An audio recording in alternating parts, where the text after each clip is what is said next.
Hello বন্ধুরা, আসসালামু আলাইকুম। কেমন আছো তোমরা সবাই? নিচ্ছি ভালো আছো। আল্লাহর রহমতে আমিও ভালো আছি। আবার নতুন ভিডিও নিয়ে হাজির হলাম। আজকে আমি রোস্ট করব, রোস্টের রেসিপি শেয়ার করব তোমাদের সাথে। প্রথমে আমি চিকেনগুলো ভেজে নিলাম। ভেজে নেওয়ার পরে ওই তেলের ভিতরেই আমি এখানে এক এক করে সব মশলা দিয়ে দেব। এখানে আমি রসুন বাটা আর পেঁয়াজ বাটা দিছি। এটা একটু তেলে ভেজে নেব যাতে কাঁচা গন্ধটা না আসে। তারপর এখানে আমি আদা বাটা অ্যাড করে দিলাম, ধনিয়ার গুঁড়া,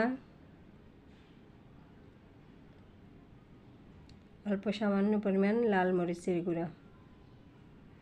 যেহেতু এখানে আমি কাঁচা মরিচ অ্যাড করব, তাই মরিচের গুঁড়া একটু দেন কালারটা আসার জন্য মরিচের গুঁড়াটা দিছি।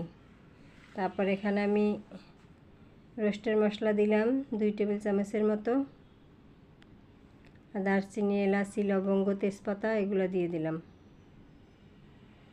এখানে আমি বাদাম, কাজু বাদাম, কাঠবাদাম আর পেস্তা বাদাম, তার সাথে কিশমিশ এগুলো ব্লেন্ড করে দিয়ে দিছি।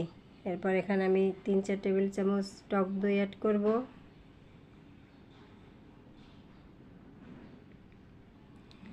সামান্য পরিমাণ চিনি, এটা অপশনাল, তবে রোস্টে একটু চিনি দিলে হালকা হালকা মিষ্টি ভালোই লাগে, আমি দিয়ে দিই সবসময়।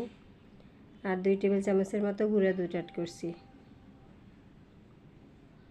দিয়ে ভালোভাবে কষিয়ে নেব। যখন তেলটা উপরে চলে আসবে তখন আমি ভেজে রাখা চিকেনগুলো দিয়ে দেব। মানে যে কোনো রান্নাই মশলাটা ভালোভাবে কষালে সব রান্নাই মজার হয়।